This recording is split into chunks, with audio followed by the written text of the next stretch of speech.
WhatsApp everyone, welcome back to the channel. तो आज की क्लास बहुत ही खास होने वाली है क्योंकि आज हम शुरू करने जा रहे हैं हमारा क्लास 11th का अकाउंट्स फर्स्ट चैप्टर। और ये आप लोगों के लिए बिल्कुल नया सब्जेक्ट है, तो मेरा एश्योरेंस है कि तुम्हें बहुत इजी लैंग्वेज में बहुत अच्छे इंटरेस्टिंग एग्जाम्पल्स के साथ एक एक चीज समझा दूंगा और आप लोग बहुत अच्छा स्कोर कर जाओगे।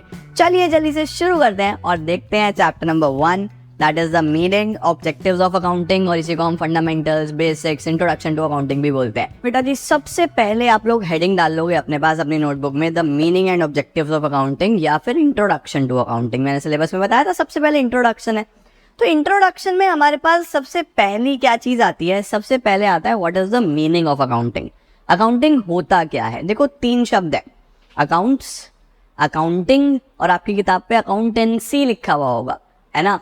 तो ये क्या है सर, ये होता क्या है? देखो, अकाउंट्स और अकाउंटेंसी तो छोड़ दो, अकाउंटिंग और अकाउंटेंसी दो अलग अलग चीजें, राइट।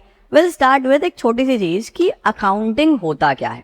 तो सिंपल शब्दों में बोलूं, accounting is the language of a business. Sir, language of a business का मतलब? लैंग्वेज ऑफ अ बिजनेस का मतलब कि हर बिजनेस ये बताता है कि मैंने कितना कमाया, हर बिजनेस ये बताता है कि मुझे कितने लोगों के पैसे देने हैं, हर बिजनेस ये बताता है कि मुझे कितने लोगों से पैसे लेने हैं। बेटा, बिजनेस अलग है और ऑनर अलग है। लगा इंटरेस्टिंग? सर कैसे? जब तुम इंटरनेट यूज करते हो और तुम्हारे नेटवर्क नहीं आते तो क्या बोलते हो? जियो के नेटवर्क गए या मुकेश भाई के नेटवर्क चले गए? कभी तुमने बोला मुकेश के नेटवर्क गए, अरे मुकेश आज सही से काम नहीं कर रहा, तुम क्या बोलते हो? जियो सही से काम नहीं कर रहा, जियो अच्छा नहीं चल रहा। तो Jio is a separate entity, Mukesh भाई इज अ सेपरेट इंडिविजुअल। तो ऑनर अलग होता है और बिजनेस अलग होता है। आपके आसपास जितने भी बिजनेस है सबके अपने अपने नाम होते हैं ना, सबके अपने अपने नाम है। तो बिजनेस खुद बताता है कि आई एम इन प्रॉफिट और I am in loss.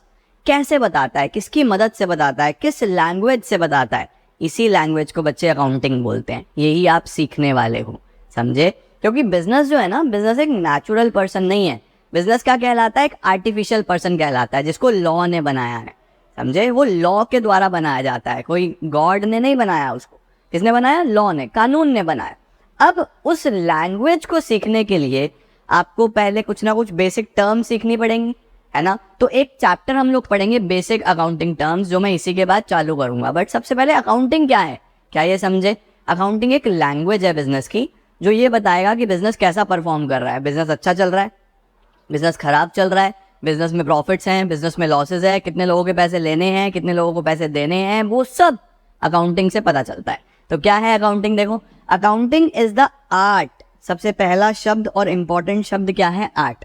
Accounting एक आर्ट है। वैसे तो साइंस भी है और आर्ट भी है, दोनों है, लेकिन डेफिनेशन में हम बोलते हैं accounting is an art. Sir why art? क्योंकि देखो, बेसिक्स आप सब सेम सीखोगे, लेकिन उसको लिखने का तरीका सबका अलग अलग हुआ, क्योंकि आप ना अकाउंटिंग में हर चीज़ के अलग अलग मेथड सीखने वाले हो।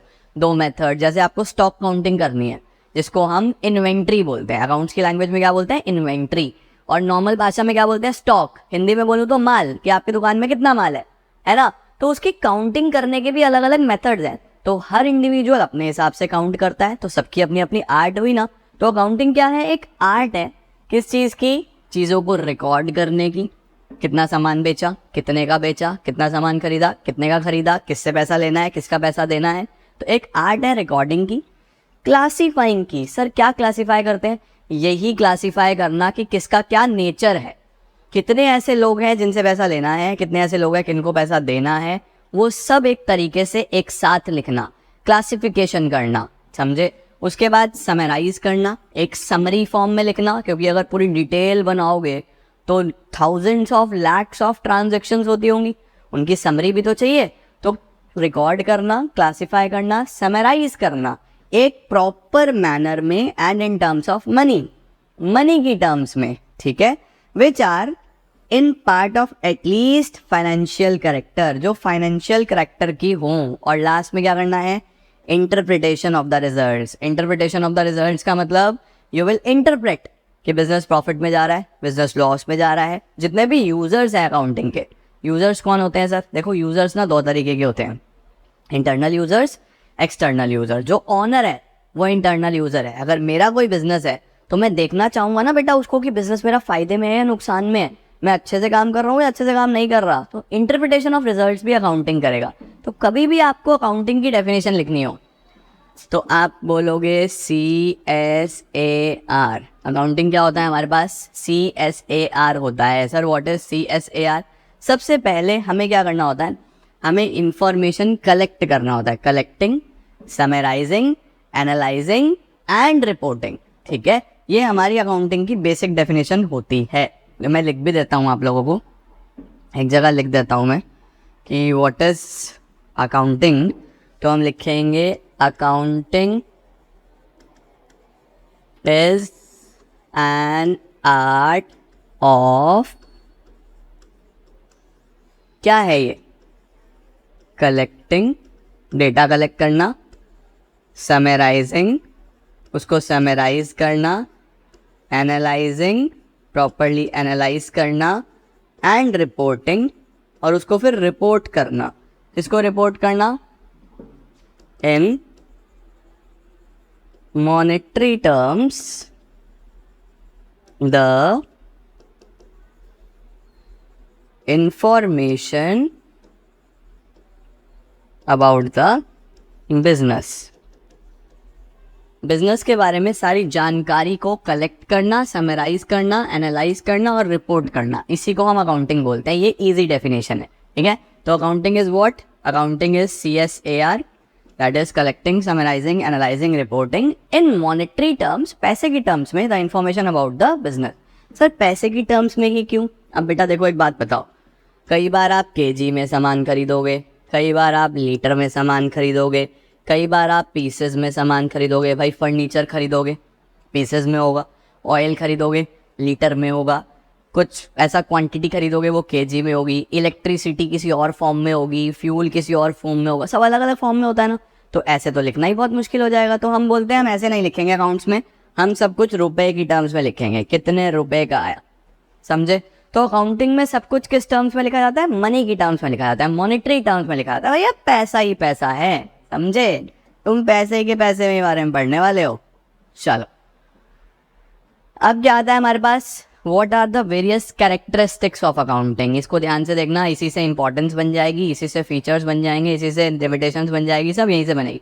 क्या कैरेक्टरिस्टिक्स है?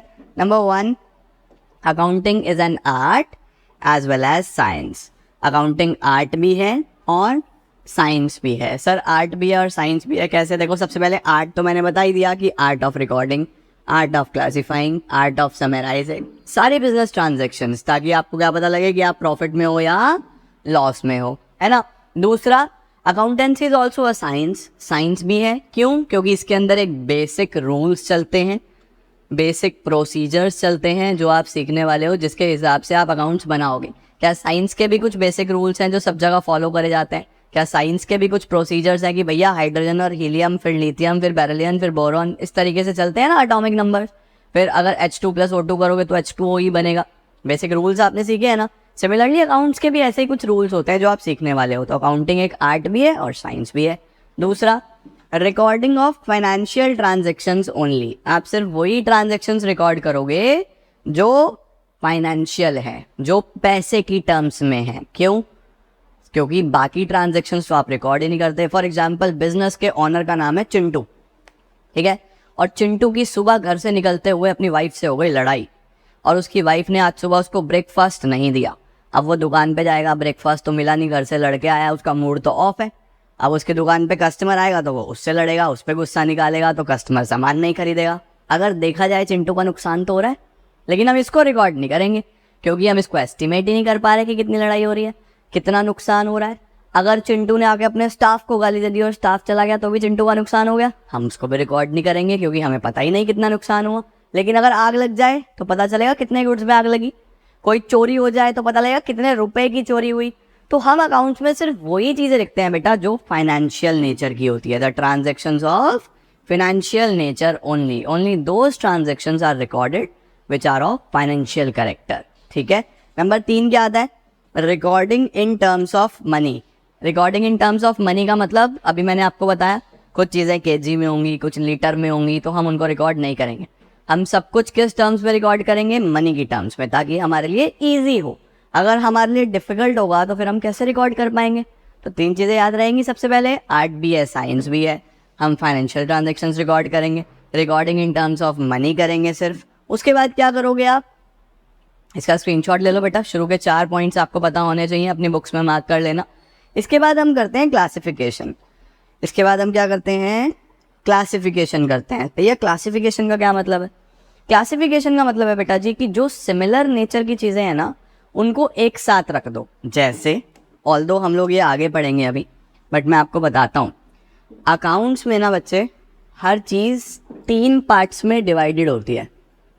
हमारे पास जो अकाउंट्स हैं वो 3 पार्ट्स में डिवाइडेड होते हैं। एक को हम बोलते हैं रियल, एक को हम बोलते हैं पर्सनल, और एक को हम बोलते हैं नॉमिनल। अब हम क्या करते हैं, रियल वाली चीज़ें एक साथ रखते हैं। सर रियल वाली कौन सी होती हैं? रियल वाली होती है जिसके अंदर हम सारे एसेट्स को लिखते हैं। सर हमें तो ये भी नहीं पता कि एसेट्स क्या होते हैं। बच्चे एसेट्स हमारी बेसिकली प्रॉपर्टीज़ होती हैं, या वो सारी चीज़ें होती हैं जो आपको बेनिफिट देती हैं फ्यूचर में किसी भी तरीके से। आपका कैश, आपका बैंक बैलेंस, है ना, आपकी लैंड, बिल्डिंग, फर्नीचर, ये सारी चीज़ें आपको बेनिफिट करती है, बिजनेस करने में हेल्प करती हैं ये सारी चीज़ें। तो ये सब एसेट्स हैं। तो जितने भी एसेट्स हैं वो सब हम रियल अकाउंट में लिखते हैं। पर्सनल कौन से होते हैं? पर्सनल में जितने भी हमारे आसपास पर्सन्स होते हैं, चाहे हमारा बैंक हो, चाहे हमारा स्कूल हो, अगर हमने स्कूल से कोई ट्रांजैक्शन करी, चाहे हमारा कॉलेज हो, फिर चाहे राम हो, श्याम हो, सीता हो, गीता हो, चिंटी है, चिंटू है, कुछ भी है, वो सब हमारे पर्सन्स होते हैं। तो सिमिलर नेचर की चीज़ें ना एक साथ रखी जाती हैं। नॉमिनल में क्या आते हैं? नॉमिनल में हमारे सारे खर्चे आते हैं, लॉसेस आते हैं, इनकम्स आते हैं, गेन्स आते हैं। एक्सपेंसेस यानी खर्चे, लॉस यानी नुकसान, इनकम यानी जो आप कमा रहे हो, गेन्स यानी फ़ायदे, लॉटरी लग गई फ़ायदे हो गए ना। तो ये सारे नॉमिनल में रखे जाते हैं। तो हम अकाउंटिंग में ना क्लासीफाई करते हैं कि कौन सी चीज़ किस नेचर की है, उसको सबको एक साथ लेके चलना, उसको क्लासिफिकेशन बोलते हैं। इनको हम डिटेल में पढ़ने वाले अगले चैप्टर्स में, तो कंफ्यूज मत होना, ठीक है। क्लासिफाइंग आ गया बेटा जी। क्लासिफाइंग में देखो लिखा है, after recording the transactions are classified. Classification is the process of grouping the transactions of one nature at one place. एक नेचर के एक ही जगह पे रखना, ठीक है, और उसको क्या बोला जाता है? लेजर। लेजर अगर आप देखोगे बच्चे तो पूरा चैप्टर है, ये आपके पास चैप्टर नंबर 10-11 के आसपास होगा आपकी बुक में। तो वहां पे आपको एक्चुअल में लेजर का मतलब समझ में आएगा। Since it is a new subject, तो फिलहाल ये समझ के चलो कि एक जगह पे सिमिलर नेचर की चीजों को रखना, उसको लेजर बोलते हैं, ठीक है। नेक्स्ट आता है, फिर हम समरी करते हैं। समरी का मतलब अब हम समराइज कर देते हैं, समरी की फॉर्म में निकाल देते हैं। सर कैसे समरी निकलेगी? जैसे मैं आपको बताता हूँ। फॉर एग्जाम्पल, आपने देखा कि रियल में हमारे पास कुछ पैसा आया और कुछ पैसा गया, कुछ पैसा आया, कुछ पैसा गया। अब पैसा कितनी बार आया? एक बार 2000 आया, एक बार 8000 आया, एक बार 16000 आया, एक बार 1000 आया, एक बार 500 आया। ऐसे अनलिमिटेड नंबर ऑफ ट्रांजेक्शन्स होती हैं। और ऐसे ही पैसा गया, 400 गया, 800 गया, 2000 गया, 3400 गया, 1600 गया, ऐसे मल्टीपल टाइम्स पैसा गया। तो हम क्या करते हैं, लास्ट में समरी निकाल लेते हैं कि भैया टोटल कितना आया। टोटल आया लेट सपोज 1 लाख, और गया कितना? गया मेरे पास से 40,000। तो मेरे पास कितना बचा? 60,000 बचा। तो इस 60,000 को मैं बोलता हूँ बैलेंस। इस 60,000 को मैं क्या बोल देता हूँ? बैलेंस। कि मेरे पास टोटल इतना आया था, मेरे पास से इतना टोटल चला गया, ये मेरी समरी है, ये मेरा बैलेंस है फाइनल, ये मेरा फाइनल बैलेंस है, ठीक है। तो हम हर अकाउंट को लास्ट में समराइज कर देते हैं, समरी की फॉर्म में लिख देते हैं। तो उसको क्या बोलते हैं? समराइज करना।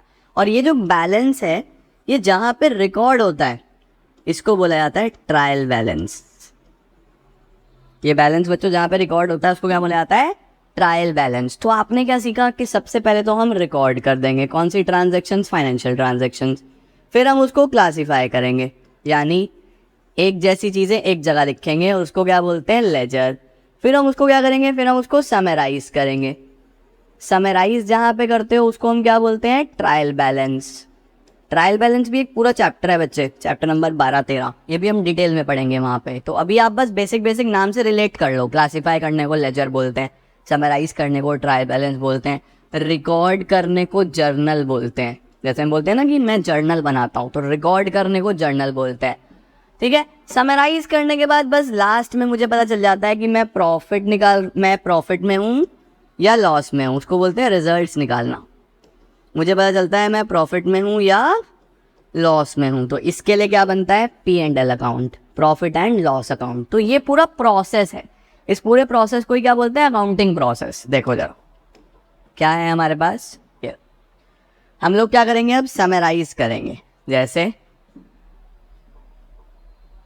Summarizing is the art of presenting the classified data in a manner which is understandable and useful.